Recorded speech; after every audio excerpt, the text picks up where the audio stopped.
국립호남권 생물자원관 초등학생 대상 비대면 강의 그 6번째 시간을 시작해 보도록 하겠습니다. 이번 차시에서는 우리 보신 바와 같이 소비자에 대해서 배워볼 건데요.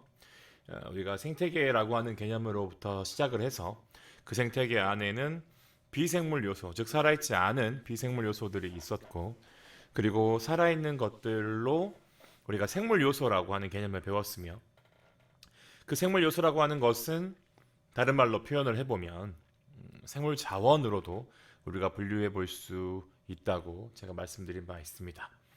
그리고 그 생물 요소들은 나름의 어떤 분류 근거에 따라서 세균, 원생생물, 균류, 식물, 동물 등으로도 나눠볼 수 있겠지만 생태계, 그리고 또 우리가 새롭게 배웠던 개념 생태 피라미드 차원에서 봤을 때는 이 소비자라고 하는 개념이 새롭게 출현을 하는데, 먼저 소비자를 언급하기에 앞서서 우리가 바로 지난 차시에 배웠던 생산자에 대해서 간단히 말씀을 드려보자면, 우리가 일반적으로 생산자로 알고 있는 풀이나 나무와 같은 식물들뿐만 아니라 남세균도 포함될 수 있고, 그리고 파래가 포함되는 녹조류, 미역이 포함되는 갈조류, 김이 포함되는 홍조류와 같이 물속에 살고 있는 조류 종류들을 포함해서 말 그대로 스스로 양분을 만들어낼 수 있는, 즉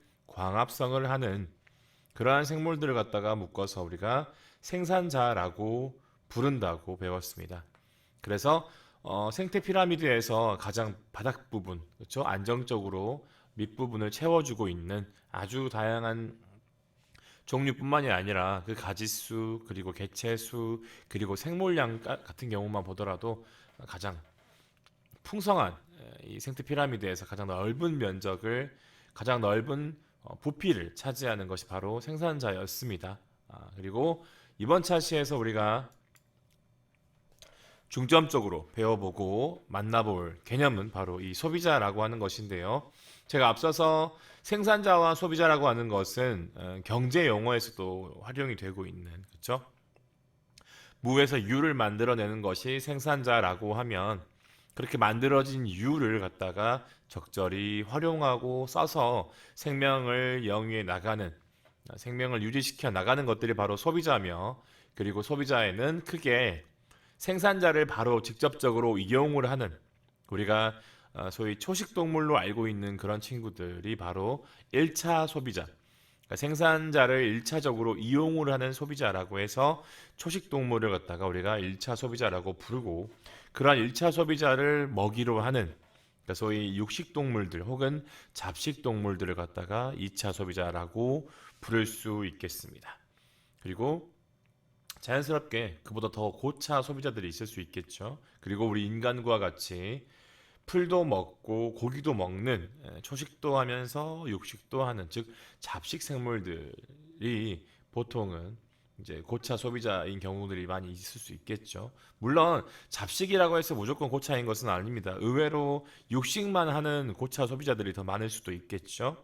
음, 예를 들어서 뭐 개미 같은 경우는 고차 소비자는 아니지만 이 잡식 동물로 우리가 분류를 할 수 있으니까요. 그래서 여튼 소비자라고 하는 것은 기본적으로 생산자가 만들어낸 것을 활용하고 이용하는 그러한 생물들의 집합을 갖다가 우리가 소비자라고 부를 수 있다. 그래서 오늘 이 소비자들에는 어떠한 종류가 있고, 우리가 어디에 조금 더 주안을 두고서 이 소비자의 개념을 이해해야 하는지에 대해서 살펴보도록 하겠습니다.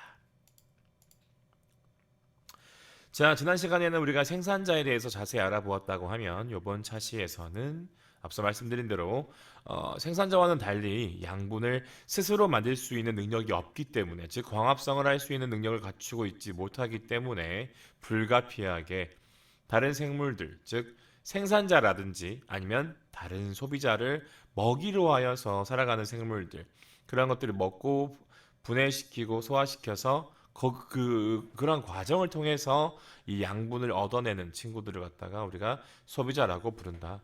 그래서 옆에서 보시는 바와 같이 메뚜기와 같은 친구들이 소비자에 해당하겠죠. 그래서 그 소비자의 일부는 또 우리가 분해자로 볼 수도 있다. 일단 기본적으로 먹이 사슬에서 그리고 먹이 그물에서 굉장히 넓은 면적, 넓은 영역을 차지하고 있는 것이 바로 이 소비자가 되겠습니다. 자, 앞서 말씀드린 대로 생산자, 유통자, 뭐 소비자 이러한 개념들, 뭐 마트라든지 시장, 뭐 경제 개념으로 볼 수 있겠죠. 그래서 산지에서 생산자들이 직접 만든 상품들이나 물건들을 이렇게 와서 직접적으로 구입을 하는, 그래서 아주 합리적인 소비를 하는 이러한 사람들을 우리가 소비자라고 부르는 것처럼, 생태계 개념도 제가 앞서 말씀드렸지만 이 경제 용어와 크게 다르지 않더라. 그래서 물론 유통자라고 하는 그러한 용어는 우리 생태학에서는 없지만, 이 생산자라고 하는 용어 그리고 소비자라고 하는 용어는 경제학 용어와 마찬가지로 생태학에도 고스란히 적용이 될 수 있으며 그 역할과 기능도 크게 다르지 않더라. 그래서 실제로 식물들을 만들어내고 생산하는 사람들이 생산자라고 하면 그거를 갖다가 이용하고 활용하는 것이 바로 우리 소비자에 해당하겠죠. 그래서 굉장히 유사한 부분이 있다라고 하는 부분 다시 한번 말씀드리면서 다음 슬라이드로 넘어가 보도록 하겠습니다. 자, 그래서 소비자라고 하는 것, 뭐 여러분들이 이미 한 번씩 보셨던 그런 그림들도 있죠. 특히나 뭐 요 사진, 요거. 요 친구들은 우리가 이제 생산자를 제가 여러분들께 설명을 드리면서 이미 한 번씩 활용을 했던 그런 사진들이에요. 왜냐하면 생산자를 바로 이용하고 있는, 생산자를 먹이로 하여서 살아가고 있는 모든 생물들이 다 어디에 포함이 되기 때문에 바로 소비자에 해당이 되기 때문입니다. 그래서 짜파게티를 아주 맛있게, 짜파게티일 수도 있고 그냥 자장면일 수도 있겠네요. 여튼 자장면을 아주 맛있게 먹고 있는 이 아이도 우리 인간이기 때문에 당연히 소비자로 분류가 될 수 있을 것이고, 앞서 말씀드렸었던 벼에 붙어서 잡초들을 제거하는 것으로 보이는 이 왕우렁이, 그리고 배추를 먹고 있는 것으로 보이는 올챙이, 그리고 잡초를 뜯어먹고 있는 양, 그리고 뭐 애벌레라든지 말, 그리고 여러분들이 모르겠습니다. 직접 육안으로 관찰을 해볼 기회가 있었을 수도 있고요. 아니면 적어도 뭐 TV라든지 교과서나 아니면 책 같은 곳에서 여러분들이 적어도 한 번쯤은 봤을 것으로 기대가 되는 물벼룩이죠. 물속에서 생활하는 벼룩 종류입니다. 그래서 이러한 친구들, 거기에는 초식 동물이 있을 수도 있고 그리고 육식 동물이 있을 수도 있죠. 부엉이입니다. 부엉이. 자, 여러분들 부엉이랑 올빼미를 구분하는 방법 아시나요? 굉장히 재미있는 구분법인데 우리나라 사람들만 이용할 수 있는 구분법이기도 합니다. 답을 말씀드리자면 올빼미와 부엉이는 사실상 거의 유사하게 생겼어요. 이 외관상으로 거의 구분이 되지 않는데, 올빼미 같은 경우에는 이렇게 마치 눈썹인지 귀인지 알 수 없는 이 깃과 같은 형태의 이 기관이 올빼미는 없습니다. 그래서 동그란 머리죠. 마치 올빼미 이름의 이응처럼. 근데 부엉이는 마치 부엉이 이름의 비읍처럼, 그쵸? 약간 비읍 느낌이 나죠. 이렇게 위에 깃처럼 솟아나와 있는 게 있어요. 음. 그래서 부엉이와 올빼미의 그 생김새와 부엉이와 올빼미의 이름의 초성이 아주 또 우연찮게 이렇게 맞아떨어지기 때문에 여러분들이 부엉이와 올빼미를 구분할 때에는 이 깃과 같은 우리 비읍의 위에 나와 있는 그 모서리 부분 있죠. 그거를 보시고서 올빼미인지 부엉이인지 구분을 하시면 되겠다. 여튼 초식동물도 육식동물도 그리고 우리 인간과 같은 잡식동물도 다 어디에 포함이 된다? 생산자가 아니고 소비자에 해당이 된다 라고 하는 말씀 드립니다. 자, 그래서 소비자라고 하는 것은 초식과 육식 이외에도 또 이제 우리가 앞서 살펴봤던 초식 동물, 육식 동물, 뭐 잡식 동물만이 이 어, 이 소비자에 해당하는 것이 아니고 그 이외에도요. 그 이외에도 뭐 기생이라든지, 그렇죠? 기생은 사실 어 이렇게 뭐 뭐랄까 먹이 활동을 해서 그 먹이를 죽이는 것이 아니고 그 먹이가 살아있는 상태에서 그 숙주의 일부를 활용해서 살아가는 것이죠. 완전히 죽이지는 않고 적당히 괴롭히면서 자신에게 필요한 것들을 이렇게 얻어내는 어떤 그런 생물들이죠. 그래서 이제 뭐 최근에 아주 이슈가 되었던 기생충이라고 하는 영화, 정말 이제 중요한, 정말 이제 유명하고도 또 우리나라의 역사에 굉장히 길이길이 남을 그런 작품이기도 한 이 기생충의 내용도 바로 그런 내용들을 담고 있죠. 여러분들이 아마 직접 보지는 못하셨을 테지만 그래도 대충 어떤 느낌인지 어떤 내용인지는 아마 들어보셨을 텐데, 자, 그리고 부생이라고 해가지고서 사체나 그러한 것들을 먹고 사는 것들이 다 사실상 소비자에 포함이 됩니다. 그렇기 때문에 부생, 즉 이제 뭐 죽은 사체나 혹은 뭐 배설물 같은 것들을 먹는 것도 결국에는 소비자라고 볼 수 있다.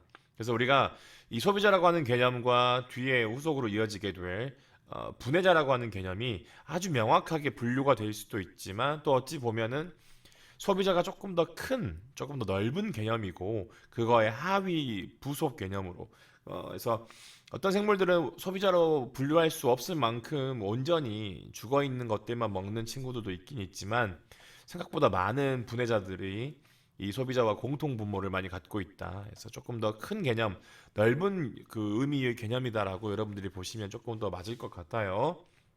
그래서 제가 여러분들께 말씀드렸죠.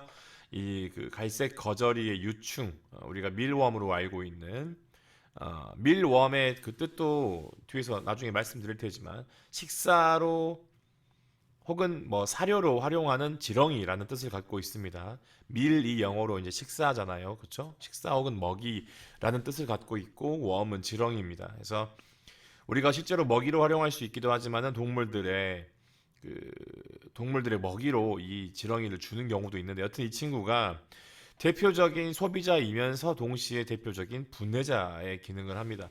이 친구는 뭔가를 분해시키려고 먹는 것은 아니지만, 그 먹는 과정이 이 친구들에게는 뭔가 어떤 이 친구들의 먹이를 소비하는 그런 과정이지만, 동시에 생태계 입장에서는 뭐죠? 분해가 더 촉진이 돼서 다른 생물들이 활용할 수 있는 형태로 물질이 더 작아지고 더 쪼개지는 그러한 과정이기 때문에, 이 친구들은 분해를 의도하지 않았다고 하더라도 자연스럽게 이 친구들이 분해자로서 기능할 수 있게끔 하는 것이죠. 그래서 뒤에 있는 수박을 열심히 갉아먹고 있는 이 행위와 놓고 봤을 때에는 이 친구들은 전형적인 소비자라고 볼 수 있겠지만, 이 친구들이 수박을 먹고 만약에 배설물을 이렇게 그 배설을 하게 되면 수박이 더 빨리 자연으로 돌아가는 그 과정을 촉진하는 그러한 역할을 본의 아니게 하는 것이기 때문에, 이 친구들이 소비자임과 동시에 분해자로서 기능을 하고 있다, 기능 수행을 하고 있다라고 우리가 볼 수 있다는 겁니다. 그래서 지금 뭐 보게 되면은 중간중간에 거뭇거뭇한 벌레들이 있죠. 이 친구들이 이 애벌레의 성충이에요, 성충. 어른벌레. 그래서 이 친구들이 알을 낳아서 그 알이 부화를 하면은 이렇게 길다란 밀웜이 되는 거고, 이 친구들이 나중에 커서 요 거뭇거뭇한 갈색 거저리가 되는 겁니다. 그래서 지금 서로 다른 생물들이 엉켜 있는 것이 아니고, 성체와 애벌레가 같이 있는, 어른벌레와 애벌레가 같이 있는 그런 모습인 거죠.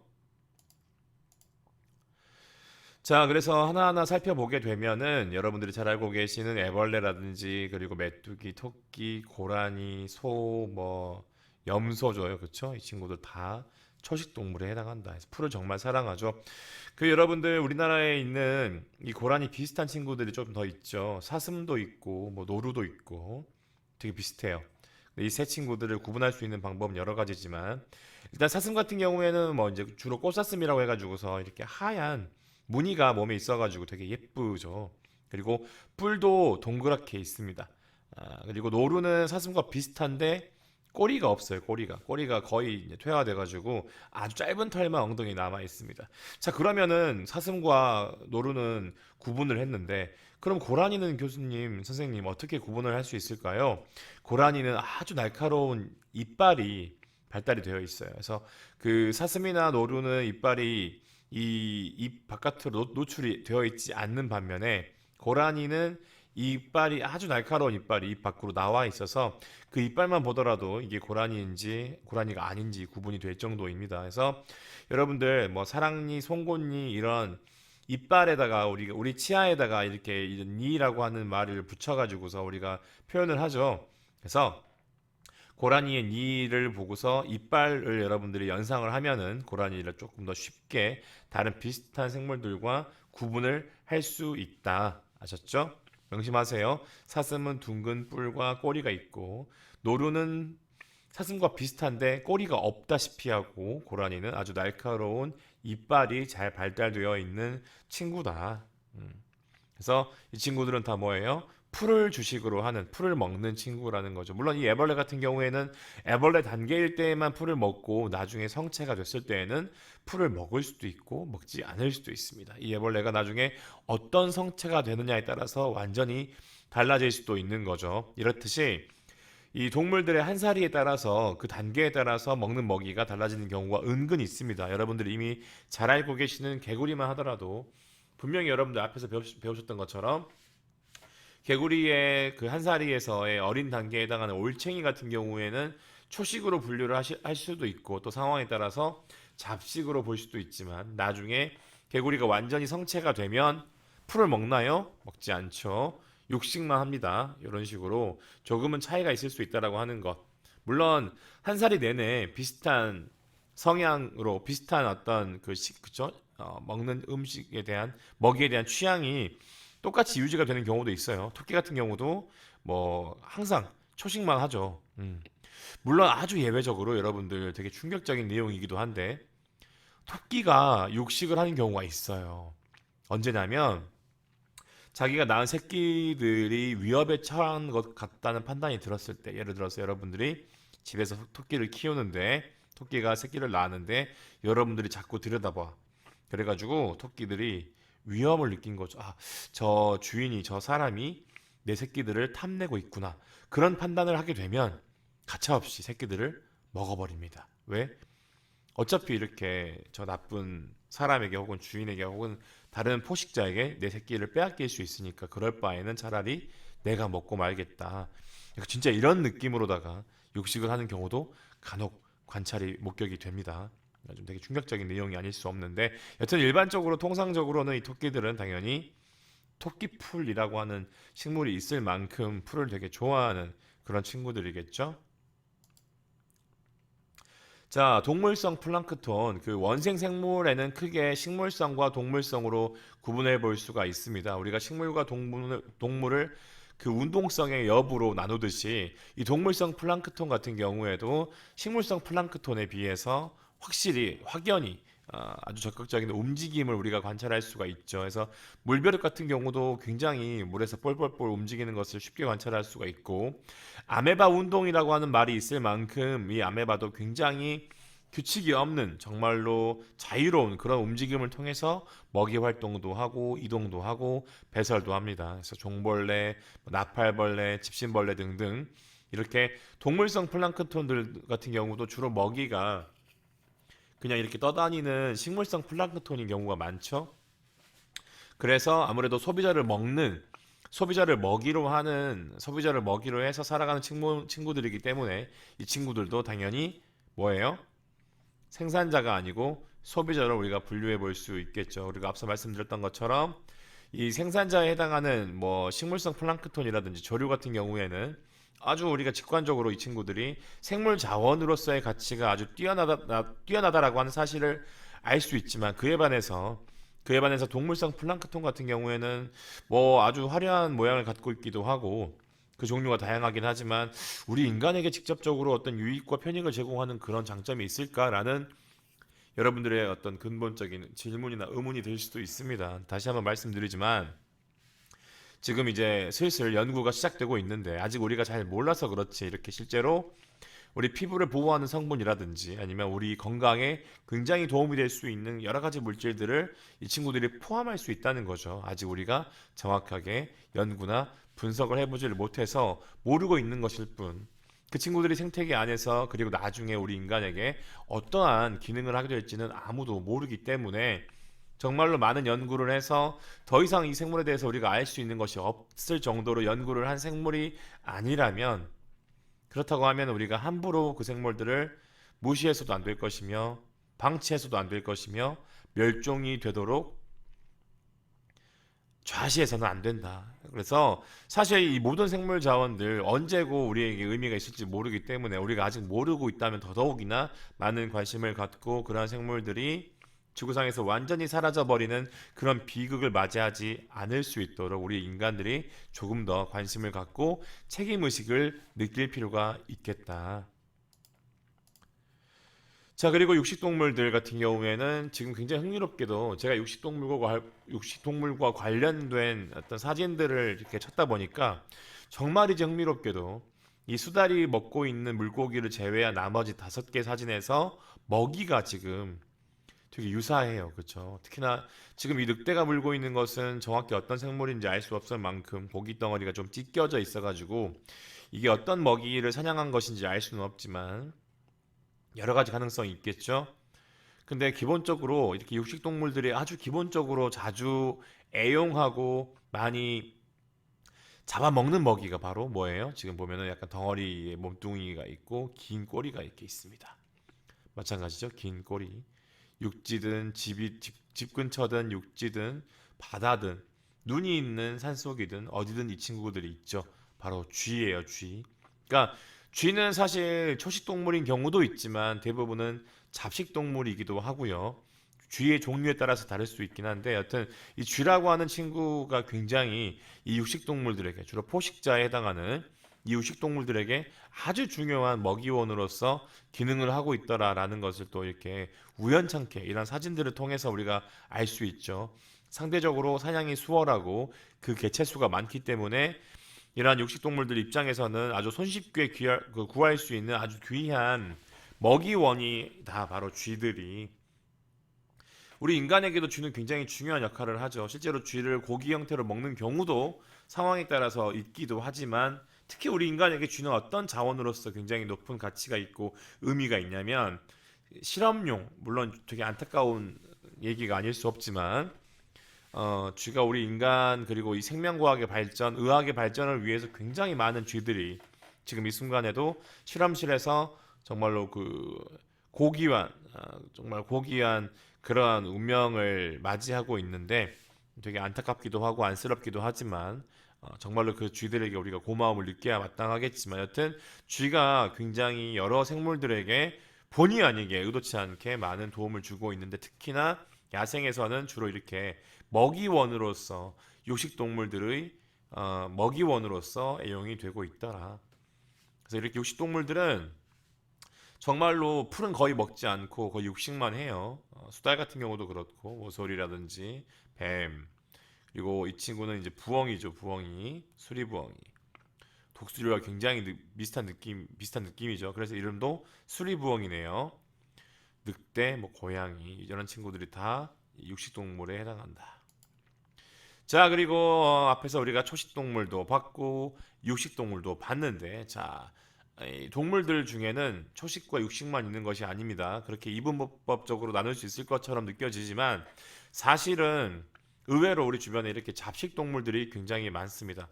어, 선생님, 개는 육식 동물 아닌가요? 뭐라고 이렇게 생각하실 수도 있습니다. 근데 제가 앞서서 분명히 여러분들께 설명을 드렸지만 원래 자연 상태에 있던 그 야생형 늑대 같은 경우에는 뭐예요? 100% 육식 동물이에요. 원래 늑대는 육식 동물이지만 늑대가 우리 인간과 아주 밀접한 관계 맺음을 통해서 아주 오랜 시간 전부터 우리 인간의 반려동물로서 일종의 사회화가 이루어지는 그 과정 속에서 이제 예전에는 자기들이 직접 먹이를 사냥해가지고 먹다 보니까 주로 움직이는 이런 쥐와 같은 그런 동물들을 주된 먹이원으로 해서 살아왔을 테지만 인간의 반려동물로 키워지면서 인간이 주는 우리가 주로 먹는 것들 근데 우리 인간 입장에서도 사실 고기라고 하는 것은 단백질이라고 하는 것은 그렇게 흔치 않기 때문에 아마도 그 귀한 고기를 바로 이렇게 멍멍이들에게 주지는 못했을 것 같아요. 그래서 뭐 먹다 남은 것 혹은 뼈에 붙어 있는 일부라든지 그리고 이제 소위 우리가 잔반 남은 반찬이나 남은 밥과 같은 것들을 그냥 아마 줬을 겁니다. 그렇죠? 그래서 일종의 음식물 쓰레기를 처리하는 음식물 쓰레기를 만들지 않기 위해서 그런 식으로 아마 먹이를 주는 그러한 생활들이 이어져 왔을 거고 지금이야 이제 이렇게 굉장히 많은 사람들이 반려동물을 키우게 됐고 그런 반려동물의 건강과 위생과 여러 가지 것들 특히나 이 우리 사람이 먹는 고단백 그 음식들을 이 개가 먹게 되면 개의 배설물에 악취가 굉장히 심하대요. 그래서 여러분들도 아시겠지만 초식 동물의 그 배설물의 그 냄새와 육식 혹은 잡식 동물의 배설물의 냄새는 아주 정말이지 큰 차이가 있습니다. 당연히 초식 동물들의 배설물은 단백질이 많지 않기 때문에 단백질이 아예 없진 않지만 상대적으로 부족하기 때문에 악취가 덜해요. 그에 반해서 여러분들이 그러니까 그 뭐 대표적인 초식 동물들이라고 하면은 뭐 소나 사슴, 염소, 토끼 이런 친구들의 배설물은 생각보다 그렇게 역하지 않습니다. 악취라고 말하기도 좀 민망할 만큼 그에 반해서 돼지라든지 우리 인간이라든지 이렇게 잡식 생물들의 배설물은 조금 많이 역겹죠. 우리가 소위 악취라고 부를 수 있을 만큼 냄새가 좋지 않은데 그 이유는 바로 그 먹이의 어떤 성분, 단백질이 많다 보니까 아무래도 조금 좋지 않은 냄새들이 많이 나게 됩니다. 그래서 개 같은 경우도 그 원래는 육식이었다가 우리 인간과 가까워지면서 잡식이 된 그런 동물로 우리가 볼 수 있을 것이고 여기 옆에 안타깝게도 우리 앞서서 굉장히 다양한 육식 동물들의 먹이로서 그 의미 있는 기능을 수행하고 있는 이 쥐 같은 경우도 대표적인 잡식 동물이라고 볼 수 있겠습니다. 자, 그리고 닭둘기라고 하는 별명이 있을 만큼 정말로 이것저것 가리지 않고 물론 여기에 지금 닭이 없는데 닭도 이 비둘기 못지않게 이것저것 가리지 않고 먹는 생물 중에 하나라고 볼 수 있겠죠. 그래서 우리가 생각했을 때 닭이 이렇게 모이를 먹으니까 그쵸? 주로 막 겨나 이렇게 식물성 모이를 먹는 모습을 우리가 많이 보다 보니까 닭은 뭐예요? 초식 동물이다라고 알고 계시는 분들도 있는데 아마 여러분들 중에 이렇게 닭이 흙 속에 있는 지렁이를 먹는 그런 어떤 그 광경을 보셨거나 아니면 그러한 어떤 이미지를 담아내고 있는 책이나 그런 것들을 아마 접해보셨을 수도 있을 겁니다. 그래서 닭도 여기에 지금 제시가 되어 있지는 않지만 비둘기와 마찬가지로 대표적인 잡식성 조류다. 그래서 우리가 앞에서 살펴보았던 수리부엉이라든지 이런 친구들은 100% 육식만 하는데 비해서 우리 인간과 아주 유사한 어떤 그런 서식 환경을 갖고 있고 우리 인간 사회에서 아주 밀접한 관계 맺음을 하면서 살아가는 생물들이다 보니까 우리 인간이 주는 먹이들 혹은 우리 인간이 버린 먹이들을 먹다 보니 이 친구들도 아주 예전에는 어때요? 동물성 그 먹이들만 먹던 육식 동물이었을 수도 있겠죠. 근데 일종의 사회화를 거쳐서 잡식 동물이 되어버린 케이스로 우리가 볼 수 있겠습니다. 돼지 같은 경우도 대표적인 잡식성 생물이죠. 우리가 돼지 같다라는 그런 표현이 있을 만큼 먹성이 아주 뛰어난 친구들이다 보니 풀이나 뭐 이렇게 고기 가리지 않고 다 잘 먹습니다. 그리고 의외로 돼지가 이렇게 뭔가 고기만 좋아할 것 같은 느낌이지만 과일도 엄청 좋아하고 정말로 이것저것 가리지 않고 다 잘 먹는다고 해요. 살이 찌는 이유가 다 있겠죠. 그리고 우리 인간도 대표적인 잡식성 동물로 볼 수 있겠습니다. 자, 그리고 아주 크기는 작지만 정말 이제 의외라고 볼 수도 있을지도 모르겠는데 이 개미도 잡식성 동물의 대표적인 예시로 볼 수 있겠죠. 뭐 이렇게 애매한 친구들도 있습니다. 모기 같은 경우도 이렇게 그 초식만 하는 경우도 있다가 그 생식할 때가 되면은 흡혈을 하는데 자 흡혈을 갖다가 초식으로 볼 수도 없겠죠. 또 그렇다고 육식으로 보기에는 고기를 먹는 게 아니고 피만 흡혈을 하는 거기 때문에 조금 애매한 친구들이 있습니다. 그래서 생물을 갖다가 이렇게 아주 깔끔 명료하게 초식이냐 잡식이냐 육식이냐 구분하기에는 육식이었다가 잡식이 되기도 하고 고기는 먹지 않지만 그렇다고 또 피를 먹는 것이 초식이라고 분류하기도 애매한 모기를 비롯해 가지고서 또 그 무리에서 일부는 초식을 하고 일부는 육식을 하는 그런 케이스들도 있을 수 있겠죠.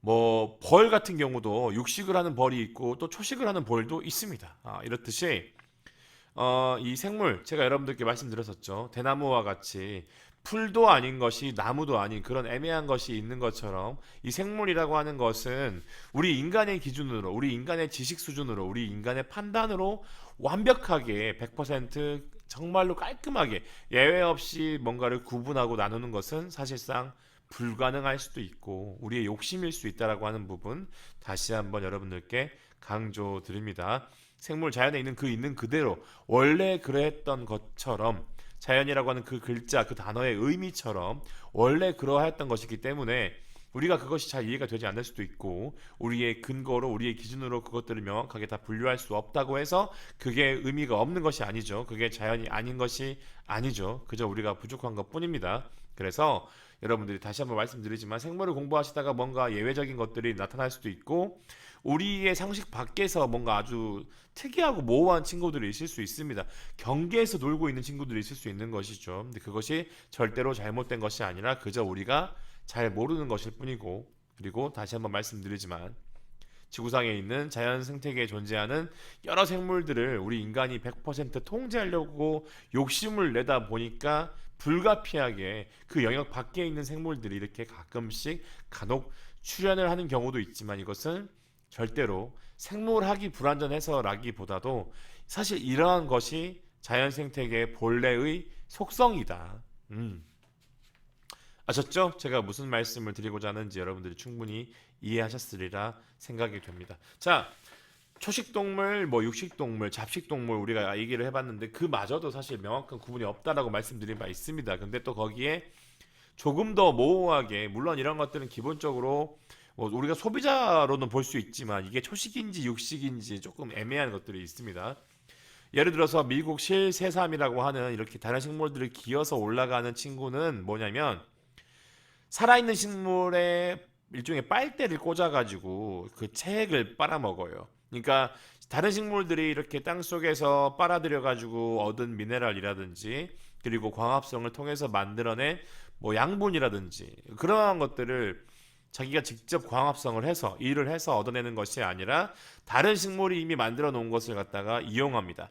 그렇기 때문에 일단 생산자는 아닐 수 있겠죠. 식물임에도 불구하고 생산자가 아닌 친구들이 있는 겁니다. 다만 이것이 기본적으로 초식도 아니고 육식도 아니죠. 분명히 생산자라고 하기에는 소비자도 아니고 생산자도 아닌 되게 애매모호한 친구들이 이렇게 있을 수 있다는 거예요.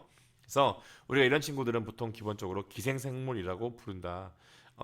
비슷하게 겨우살이라고 하는 식물인데 이 친구도 마찬가지로 생산자가 아닙니다. 그래서 이렇게 생산자가 아닌 소비자에 해당하는 식물들 같은 경우에는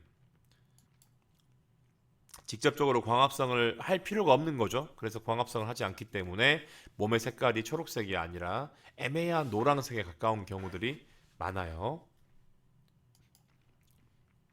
그리고 여기 슬라이드에는 구성이 되어 있지 않지만 여러분들이 잘 알고 계시는 식충식물들 같은 경우에 어때요? 식충식물은 그래도 나름대로 이런 완전 100% 기생식물에 비해서 그 식물의 색깔이 어떤 색깔이죠? 그렇죠. 아마 여러분들이 직접 여러분들 눈으로 보지는 못하셨더라도 분명히 오가면서 혹은 책이나 영상을 통해서 뭐 이렇게 파리 지옥이라든지 끈끈이 주걱과 같은 그런 그 식충 식물들을 아마 분명히 보신 적이 있을 겁니다. 근데 그 친구들을 떠올려 보면 어때요? 그래도 나름대로 초록색을 띠고 있지 않던가요? 근데 그런 친구들 같은 경우에 어때요? 광합성을 하는 거죠. 초록색이니까. 그러니까 생산자의 기능도 일부 수행하는 겁니다. 하지만 그렇게 광합성만 가지고는 그 친구들이 충분히 살 수 없는 아주 혹독하고 아주 양분이 부족한 그런 가혹한 환경에 살다 보니까 나름대로 적응하기 위해서 어떠한 선택을 한 거예요? 아, 우리 그냥 곤충을 잡아서 먹자. 그런 선택지까지도 나온 거죠. 그래서 생산자임과 동시에 소비자로서의 어떤 특성도 보여주는 친구들이 있는 겁니다. 그래서 다시 한번 말씀드리지만 지금 제가 이 슬라이드에다가 여러분들께 설명을 드리기 위해서 준비한 친구들은 아주 전형적인 기생생물들인 것이고 하지만 기생생물들 같은 경우에 이 친구들은 이제 생산자로 볼 수 없지만 어떠한 식물들 같은 경우는 생산자와 소비자의 속성을 둘 다 동시에 갖고 있는 친구들도 있을 수 있다라는 말씀을 드려요. 주로 고래 속에서 발견이 되기도 하지만 고래 말고도 다양한 생물들의 살 속이나 아니면 아가미에서도 관찰이 되기도 하는 고래 회충을 비롯해서 연가시 되게 아주 유명한 기생생물이죠. 주로 사마귀를 갖다가 감염시켜서 사마귀 뱃속에서 사마귀의 양분을 빨아먹고서 아주 길다랗게 자란 다음에 알을 낳을 때쯤 되면 사마귀 뇌에 신경 전달 물질을 분비해서 사마귀로 하여금 사마귀는 원래 물을 좋아하는 곤충이 아니죠. 물을 좋아하는 벌레가 아님에도 불구하고 이 연가시가 만들어내는 신경 전달 물질에 의해서 마치 뭐에 홀린 것 마냥 물 쪽으로 이동을 해서 이 연가시가 자기 나름대로의 한살이 생활사를 완료할 수 있게끔 도와주는 역할을 합니다. 마치 뭐에 홀린 것처럼 그렇게 물속으로 이동을 해서 결국에는 연가시를 몸 밖으로 배출시키고 죽음을 맞이하죠. 그래서 기생생물들 같은 경우에는 죽어있는 숙주가 아니라 살아있는 숙주를 활용하지만 상황에 따라서 그 숙주가 고통을 받다가 죽게 되는 경우도 간혹 있다. 특히 이렇게 생활사를 마무리하는 단계에 있어서는 말이죠. 자, 진드기 같은 경우도 대표적인 기생생물입니다. 이것만 봤을 때에는 모기도 아주 일부지만 아주 잠깐이지만 흡혈을 할 때만큼은 기생생물로 우리가 분류해 볼 수 있겠네요. 하지만 일반적인 초식동물로 분류를 할 수도 있습니다. 즉 그들의 생활사에서 아주 일부분만 다른 어떤 이런 그 먹이를 먹는 어떤 패턴을 보여주기도 한다는 거죠. 다시 한번 말씀드리지만 자연에 있는 생물을 아주 간단히 나누기는 쉽지 않습니다. 굉장히 다양한 생물들이 지구상에 존재하기 때문이죠. 자, 조금 혐오스럽기도 보일 수 있는 이 친구, 지금 이 물고기의 입 안에 있는 이 친구도 굉장히 끔찍한 친구인데 뭐냐면 이 기생생물에 감염이 된 물고기는 혀를 잃어요. 이 기생생물이 이 물고기의 혀를 없애버립니다. 대신에 그 혀 위치에 딱 달라붙어가지고 무슨 기능을 하는 거예요? 마치 물고기에게는 혀가 있는 것과 같은 착각을 불러일으키지만 실질적으로 혀가 아니고 혀의 기능도 하지 않고 무슨 역할을 하는 거죠? 물고기 입 안으로 들어오는 먹이들을 우선적으로 섭취를 하는 그런 편익을 얻는 겁니다. 물고기는 되게 어이가 없고 고통스럽겠죠? 물론 완전히 마비가 돼서 자기가 이런 기생생물에 감염이 되는지도 모르고서 먹이 활동을 하다가 시름시름 앓거나 아니면은 충분히 자라지 못하고 일정 크기가 유지가 되는 아주 안타까운 상황이 만들어지기도 할 수 있다는 거죠. 기생생물에게 감염이 되면 말이죠. 음. 자, 부생생물이라고 해서 우리가 일반적으로 분해자라고 부를 수 있는 이 친구들도 어디에 포함이 된다? 기본적으로 소비자에 포함이 된다. 그래서 이렇게 박테리아와 곰팡이처럼 어떤 죽어있는 그 생물들을 갖다가 분해시켜서 살아가는 친구들. 이 친구들이 분해자로도 당연히 볼 수 있지만 앞서 말씀드린 대로 소비자로 분류가 될 수도 있다라는 부분. 그래서 지금 분명히 오늘 우리가 소비자에 대해서 배움에도 불구하고 이렇게 부생생물, 분해자가 나오는 것은 다시 말씀드리지만 분해자라고 하는 것을 우리가 따로 분류하긴 하지만 기본적으로 이 친구들 입장에서는 뭘 하는 거예요? 생산이 아니니까 스스로 양분을 만드는 것이 아니기 때문에 기본적으로 이 친구들은 소비 활동을 하는 것임에도 불구하고 조금 더 넓은 시야에서 한 발짝 뒤에 물러나서 이 친구들을 바라보게 되면 생태계 입장에서 이 친구들을 바라보게 되면 뭐다? 살아있는 생물을 먹는 경우보다도 죽은 생물이나 생물의 배설물들을 활용해서 뭔가 그 친구들을 더 쉽고 빠르게 분해할 수 있는데 도움이 되는 형태로 이 친구들이 활동을 하기 때문에 이 친구들을 특별히 소비자 중에서도 우리가 분해자라고 따로 부르자라고 이 학자들이 정한 거죠. 약속처럼. 그래서 여러분들이 지금 만나보고 있는 이러한 분해자들은 기본적으로 생산자가 아니고 어디에 포함이 된다? 소비자에 포함이 된다. 다만 아주 특별한 기능을 수행하고 있기 때문에 우리가 그 친구들의 특별함을 더욱더 강조해서 이렇게 분해자라고 따로 부르기도 한다는 거죠. 그래서 여러분 이렇게 버섯이 나무에 피어 있으면 이 나무는 뭐예요? 죽었거나 죽어가고 있는 상태로 여러분들이 보시면 되겠습니다. 그리고 앞에서 우리가 분명히 소비자에 대해서 배울 때 나왔던 갈색 거절이라고 하는 벌레의 애벌레, 밀웜 같은 경우도 소비자로 볼 수도 있지만 상황에 따라서 분해자로 볼 수도 있다. 뭐 수박 조각은 분명히 어때요? 지금 이 수박의 열매이면서 동시에 어찌 보면 죽어 있는 이 식물의 사체로 우리가 또 볼 수도 있겠죠. 그렇죠? 그 경계가 모호하기 때문에 여러분들이 조금 헷갈릴 수도 있겠지만, 제가 그래서 여러분들이 조금 더 직관적으로, 조금 더 직접적으로, 더 쉽게 이 소비자와 분해자의 관계를 이해하실 수 있도록 하기 위해서 생물 요소들을 갖다가 이런 식으로 그 도식화 시켜보았습니다. 그림으로 표현을 했어요. 그래서 생산자와 소비자 같은 경우에 사실상 거의 겹치지 않죠. 물론 앞서서 말씀드렸던 것처럼 끈끈이 주걱이나 파리 지옥처럼 식총 식물들 같은 경우에는 생산자로 볼 여지도 아예 없진 않지만 그래도 소비자로도 볼 수 있습니다. 그래서 아주 예외적으로 생산자이면서 동시에 소비자인 친구들이 조금 있어요. 예를 들어서 식물의 특성도 갖고 있고 동물의 특성도 갖고 있는 유굴레나와 같은 원생 생물 같은 경우에도 우리가 생산자로 볼 수도 있고 동시에 소비자로 볼 수도 있습니다. 여튼 우리가 오늘 배우고 있는 소비자의 개념에 사실상 거의 대부분의 분해자들이 포함이 된다. 하지만 요 생물만큼은 절대로 우리가 소비자로 볼 수 없고 분해자로 봐야 한다라고 우길 수 있을 만큼의 아주 좀 그래도 명확한 경계를 갖고 있는 생물들이 일부가 있을 수 있지만, 그럼에도 불구하고 우리가 앞서 살펴보았던 것처럼 지렁이나 미생물과 같은 친구들은 소비자이면서 동시에 우리가 분해자로 볼 수 있는 생물들이다. 자, 정리하겠습니다. 양분을 스스로 만들 수 없기 때문에 대신해서 다른 생물들을 만들어 놓은 그런 양분을 어떻게 먹이로 취하여서 살아가는 생물들을 우리가 뭐라고 부른다? 맞습니다. 분해자, 죄송합니다. 소비자라고 부른다. 해서 물론 분해자도 소비자에 포함이 될 수 있다고 말씀을 드렸어요. 양분을 스스로 만들 수 없다. 즉 광합성을 할 수 없기 때문에 생산자들이 만들어 놓은 양분을 먹거나 아니면 다른 소비자들을 먹이로 하여서 살아가는 생물들을 우리가 소비자라고 부르고, 그 중에 아주 일부는 우리가 분해자로도 분류할 수 있다라고 말씀드렸습니다. 그래서 다음 차시에서는 방금 언급하였던 분해자에 대해서 조금 더 상세히 다루어 보도록 하겠습니다. 수고하셨습니다.